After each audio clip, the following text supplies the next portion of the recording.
ബസന്ത ഇപ്പോൾ ഇലക്ഷൻ കമ്മീഷന്റെ കണക്കനുസരിച്ച് കേവല ഭൂരിപക്ഷത്തിന് 30 സീറ്റ് തനിയെ BJP കുറവാണ്, 30 സീറ്റിലധികം 31 സീറ്റ്.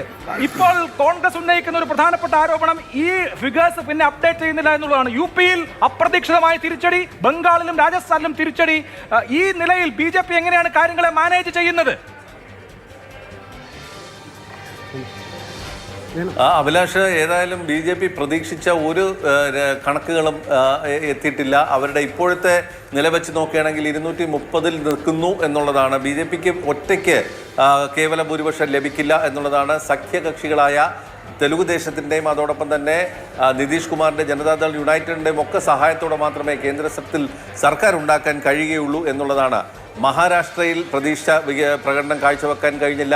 ഉത്തർപ്രദേശിൽ പൂർണ്ണമായും തകർന്നടിയുന്ന ഒരു കാഴ്ച കാണുന്നു. പശ്ചിമ ബംഗാളും ഈ പറഞ്ഞതുപോലെ 20-ഓ 24-ഓ ലഭിക്കുമെന്നുള്ളത് വെറും 10-ലേക്ക് ചുരുങ്ങിയിരിക്കുന്നു എന്നുള്ളതാണ് സത്യം. അതോടൊപ്പം തന്നെ നമ്മൾ ഇപ്പോഴത്തെ ഒരു കണക്കുകൾ നോക്കുകയാണെങ്കിൽ BJPക്ക് കിഴക്കൻ മേഖലയിൽ, അതായത് ഈസ്റ്റേൺ സൈഡിൽ ഏകദേശം 5 സീറ്റ് നഷ്ടപ്പെട്ടിട്ടുണ്ട്. ഹിന്ദി ഹൃദയഭൂമിയിൽ 57 സീറ്റുകളാണ് BJPക്ക് ഇതുവരെയായി നഷ്ടപ്പെട്ടിരിക്കുന്നത്. നോർത്തേൺ ഭാഗം എടുക്കുകയാണെങ്കിൽ 41 സീറ്റ്. ദക്ഷിണേന്ത്യയിൽ മാത്രമാണ് 1 സീറ്റ് നേടിയിട്ടുള്ളത്.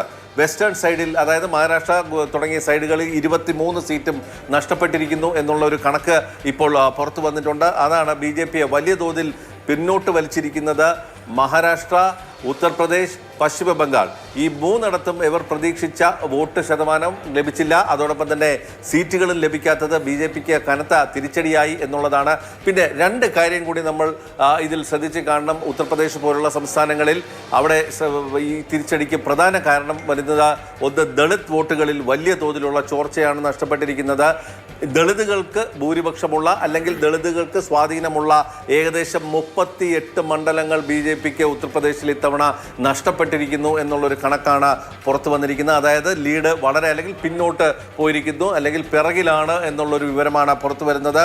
മുസ്ലിങ്ങളുടെ കഴിഞ്ഞ തവണ ജയിച്ച മുസ്ലിം ഭൂരിപക്ഷ മേഖല, അതായത് മുസാഫർ നഗർ പോലുള്ള മേഖലകളിലെ 7 സീറ്റുകളിൽ പിന്നോട്ടാണ്. OBC-കൾക്ക്, അതായത് പിന്നാക്ക വിഭാഗങ്ങൾക്ക് സ്വാധീനമുള്ള 8 സീറ്റുകൾ നഷ്ടപ്പെട്ടിരിക്കുന്നു. ട്രൈബൽസ്, ആദിവാസികൾക്ക് സ്വാധീനമുള്ള 4 സീറ്റുകൾ നഷ്ടപ്പെട്ടിരിക്കുന്നു. ജനറലായിട്ട് നോക്കുകയാണെങ്കിൽ ഇന്ത്യയിൽ ആകമാനം തന്നെ ഏകദേശം വലിയ നഷ്ടമാണ് ഉണ്ടായത്. അതിൽ ഉത്തർപ്രദേശിൽ മാത്രം 16 സീറ്റുകൾ നഷ്ടപ്പെടുന്നു. അതേസമയം ഇന്ത്യ സഖ്യത്തിന് ഉത്തർപ്രദേശിൽ മാത്രം ഏകദേശം 32 സീറ്റുകൾ ലഭിക്കുന്ന ഒരു സാഹചര്യമാണ് ഇപ്പോൾ ഉള്ളത്. അപ്പോൾ ഇതൊരു വലിയ തിരിച്ചടിയാണ് വരുന്നത്. 2 കാര്യങ്ങളാണ് ഇപ്പോൾ ചില രാഷ്ട്രീയ നിരീക്ഷകർ ചൂണ്ടിക്കാട്ടുന്നത്. അതിലൊന്ന്, ഭരണഘടന മാറ്റുമെന്നുള്ള ഇന്ത്യ സഖ്യത്തിൻ്റെയും രാഹുൽ ഗാന്ധിയുടെയും ഒക്കെ വലിയ പ്രചരണം, ശക്തമായ പ്രചരണം. BJP വീണ്ടും അധികാരത്തിൽ വന്നാൽ ഭരണഘടന മാറ്റി എഴുതുമെന്നുള്ള ആ ഒരു പ്രചരണം വലിയ തോതിൽ ദളിത് ആദിവാസി വിഭാഗങ്ങളെ സ്വാധീനിച്ചു എന്നുള്ള ഒരു വിലയിരുത്തലുണ്ട്. കോൺഗ്രസ് ഏകദേശം 8 കോടി നോട്ടീസുകളാണ് ഇതുമായി ബന്ധപ്പെട്ട് വിതരണം ചെയ്തതെന്നാണ് AICC-യിൽ നിന്നും ഔദ്യോഗികമായി അറിയിക്കുന്നത്. അത് വലിയ തോതിൽ സ്വാധീനം ചെലുത്തിയിട്ടുണ്ട് വിവിധ മേഖലകളിൽ, ഉത്തരേന്ത്യയിൽ എന്നുള്ളതാണ്, ദളിത് മേഖലകളിൽ പ്രത്യേകിച്ചും. അതുപോലെ തന്നെ ഈ പിന്നാക്ക വോട്ടുകളുടെ കാര്യത്തിൽ, പിന്നാക്ക സീറ്റുകളിൽ ഈ തിരിച്ചടി വന്നിരിക്കുന്നത് രാഹുൽ ഗാന്ധി മുന്നോട്ട് വെച്ച ജാതി സെൻസസ് എന്നുള്ള വിഷയം, ഈ കാസ്റ്റ് സെൻസസ് എന്നുള്ള വിഷയം വലിയ സ്വാധീനം ചെലുത്തി എന്നുള്ളതാണ്. ആദ്യഘട്ടത്തിൽ ഇത് തിരിച്ചടിക്കുന്നു എന്നുള്ളൊരു തോന്നൽ തോന്നി. നമ്മൾ പോയപ്പോഴൊക്കെ പലരുമായിട്ട് സംസാരിക്കുമ്പോഴും അതിൻ്റെ ഒന്നും ആവശ്യമില്ലാതിരുന്നു എന്നൊക്കെ പറഞ്ഞിരുന്നെങ്കിലും അത് വലിയ തോതിൽ സാധാരണക്കാരുടെ ഇടയിൽ, പ്രത്യേകിച്ച് പിന്നാക്ക വിഭാഗങ്ങളുടെ ഇടയിൽ സ്വാധീനം ചെലുത്തി എന്നുള്ളൊരു വിലയിരുത്തലാണ് ഇപ്പോൾ വരുന്നത്.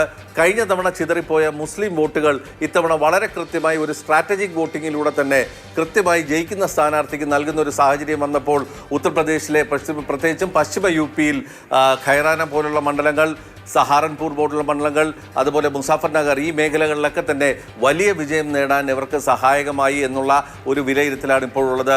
BJPയെ സംബന്ധിച്ചിടത്തോളം ഈ സഖ്യകക്ഷികളുടെ പിന്തുണയില്ലാതെ ഭരിക്കാൻ കഴിയില്ല എന്നുള്ളൊരു സ്ഥിതിയിലേക്ക് കാര്യങ്ങൾ എത്തിയിരിക്കുന്നു. അതുകൊണ്ട് തന്നെ അല്പസമയം മുമ്പ് പുറത്തു വന്നിട്ടുള്ള ഒരു വിവരം എന്ന് പറയുന്നത്, പ്രധാനമന്ത്രി നരേന്ദ്രമോദി തെലുഗുദേശ നേതാവ് ചന്ദ്രബാബു നായിഡുവിനെ നേരിട്ട് വിളിച്ച് സംസാരിച്ചു എന്നുള്ള വിവരമാണ് പുറത്തു വരുന്നത്.